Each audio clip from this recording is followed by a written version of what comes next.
كان من المواقف التي تعرض لها أو دلت على أخلاقه أنه كان قبل الخلافة رضي الله عنه وأرضاه يحلب للحي الذي فيه أغنامهم، فلما بويع له بالخلافة قالت جارية من الحي: الآن لا يحلب لنا منايح دارنا، يعني أغنام دارنا. فسمعها أبو بكر رضي الله عنه وأرضاه فقال: لعمري لأحلبنها لكم وإني لأرجو أن لا يغيرني ما دخلت فيه عن خلق كنت عليه.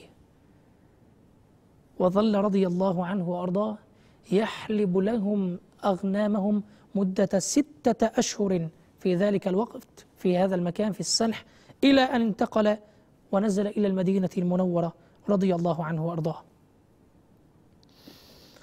حتى كان من أخلاقه رضي الله عنه وهو خليفة رسول الله صلى الله عليه وسلم، كان حينما يسقط خطام ناقته ينزل بنفسه ليأخذه، فيقال له: لو أمرتنا أن نناولك إياه، فيقول: أمرنا رسول الله صلى الله عليه وسلم ألا نسأل الناس شيئا.